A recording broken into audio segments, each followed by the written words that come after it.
آج کی ویڈیو میں ہم آپ کو جنگ جمل کے بارے میں بتائیں گے۔ یہ جنگ کیوں ہوئی اور اس جنگ میں کتنے صحابہ کرام شہید ہوئے۔ حضرت علی اور حضرت عائشہ میں سے اس جنگ کا فاتح کون رہا۔ ان سب باتوں کو جاننے کے لیے ویڈیو کو آخر تک ضرور دیکھیں۔ جنگ جمل کا واقعہ 36 ہجری میں پیش آیا۔ شہادت حضرت عثمان رضی اللہ تعالیٰ عنہ کے بعد حضرت علی رضی اللہ تعالیٰ عنہ کو خلیفہ منتخب کیا گیا اور ان کی بیعت بھی کی گئی۔ اس بیعت میں حضرت طلحہ بن عبید اللہ، حضرت زبیر بن عوام اور دیگر اکابر صحابہ اور اہل مدینہ بھی شامل تھے۔ جب بیعت ہو چکی تو اس وقت حضرت طلحہ اور حضرت زبیر اور دیگر اکابر صحابہ کرام حضرت علی رضی اللہ تعالیٰ عنہ کے خدمت میں حاضر ہوئے اور کہنے لگے کہ آپ مسند خلافت پر تشریف فرما چکے ہیں، اب حضرت عثمان رضی اللہ تعالیٰ عنہ کے قصاص کے متعلق انتظام فرمائیں، کیونکہ اگر ہم شہید مظلوم کا انتقام نہ لیں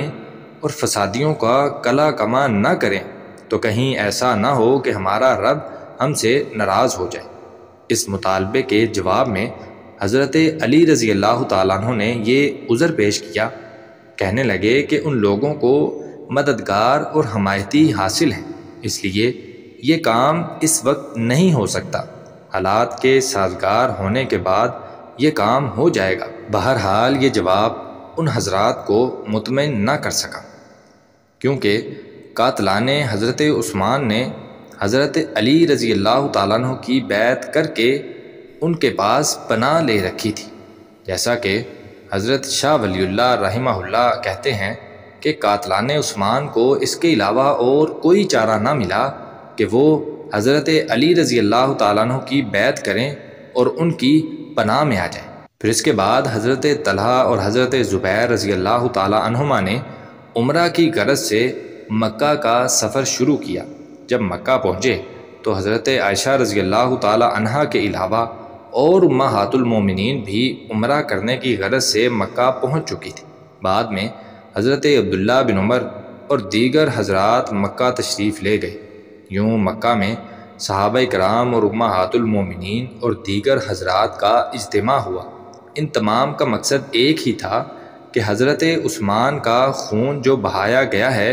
اس کے قصاص کا مسئلہ سب سے پہلے حل ہونا چاہیے اور مجرموں کو جلد سے جلد سزا ملنی چاہیے۔ اس سلسلے میں مختلف آراء سامنے آئیں۔ بالآخر طے یہ ہوا کہ اس سلسلے میں بصرہ پہنچنا چاہیے۔ ارادہ یہ تھا کہ مسلمانوں کی ایک کثیر جماعت اگر مطالبہ کرنے پر جمع ہوگی تو امید ہے کہ جو دوسرا فریق ہے اس کی اس کام پر توجہ ہو جائے گی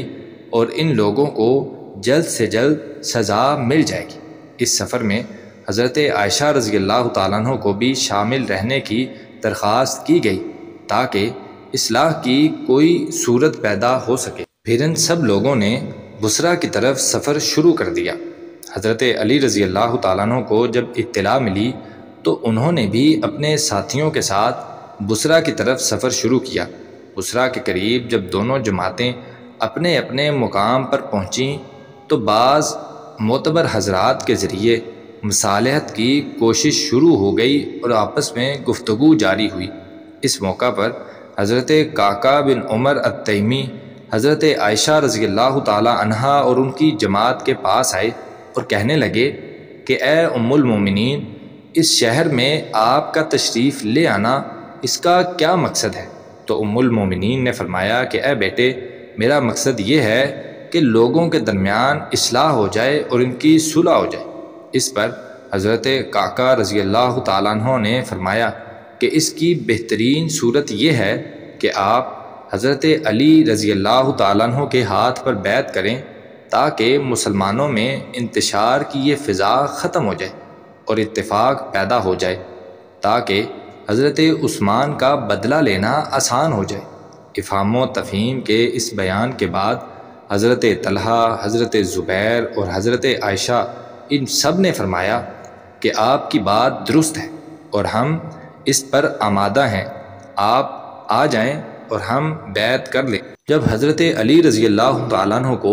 یہ اطلاع دی گئی کہ وہ لوگ بیعت کرنے پر راضی ہو گئے ہیں تو حضرت علی بہت خوش ہوئے، لیکن بعض لوگوں کو یہ چیز ناگوار گزری اور بعض لوگوں کو یہ چیز پسند آئی۔ اس موقع پر حضرت علی رضی اللہ تعالیٰ عنہ نے ایک تاریخی خطبہ دیا اور اس میں یہ اعلان بھی کیا، کہنے لگے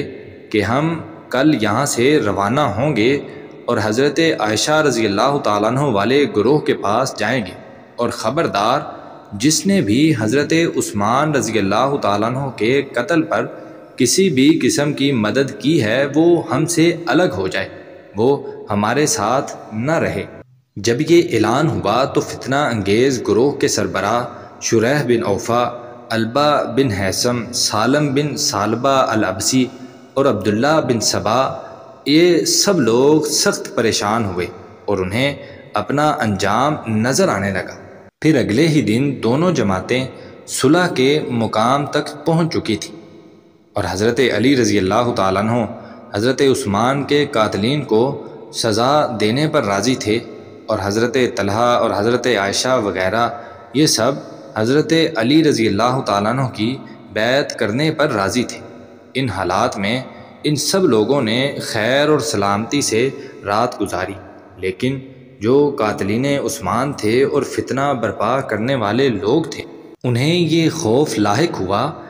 کہ یہ صلح ہو گئی تو ہماری خیر نہیں، لہٰذا وہ جمع ہوئے اور مشورہ کرنے لگے۔ پہلے ان کا آپس میں کچھ اختلاف ہوا، لیکن بعد میں اس بات پر وہ متفق ہو گئے کہ ہم دو جماعتوں میں تقسیم ہو جائیں گے، کچھ لوگ حضرت علی رضی اللہ تعالیٰ عنہ کے گروہ میں شامل ہو جائیں گے اور کچھ لوگ دوسرے گروہ میں شامل ہو جائیں گے، اور جب صبح ہونے والی ہوگی تو دونوں لشکروں میں لڑائی کی ابتدا کریں گے، ایک فریق کے جانب سے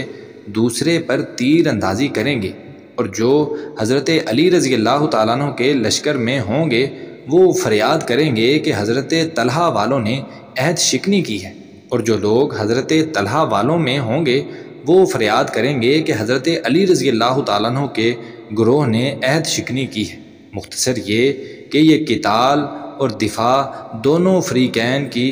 اور انہوں نے ایسا ہی کیا، اور صبح کے وقت دونوں طرف سے لڑائی کا آغاز ہو گیا۔ اس جنگ کو جنگ جمل کے نام سے یاد کیا جاتا ہے۔ آخر کار اس لڑائی میں حضرت علی رضی اللہ تعالیٰ عنہ کی جماعت غالب آ گئی اور دوسرے فریق کے اکابر صحابہ حضرت زبیر، حضرت طلحہ شہید ہو گئے اور یہ فریق مغلوب ہو گیا۔ اس کے بعد امیر المومنین حضرت علی رضی اللہ تعالیٰ عنہ کے حکم سے ام المومنین کو حفاظتی انتظامات کے ساتھ لایا گیا اور حضرت علی نے سلام عرض کیا اور خیریت دریافت کی۔ حضرت صدیقہ نے فرمایا میں خیریت سے ہوں۔ اس کے بعد چند ایام بصرہ میں گزارنے کے بعد جب حجاز کی طرف سفر کا ارادہ فرمایا تو حضرت علی رضی اللہ تعالیٰ عنہ نے ضروریات سفر مہیا کر کے بڑے اعزاز اور اکرام کے ساتھ حضرت عائشہ کو روانہ کیا۔ چونکہ یہ واقعہ دشمنوں کی ناپاک حرکتوں کی وجہ سے سرزد ہوا،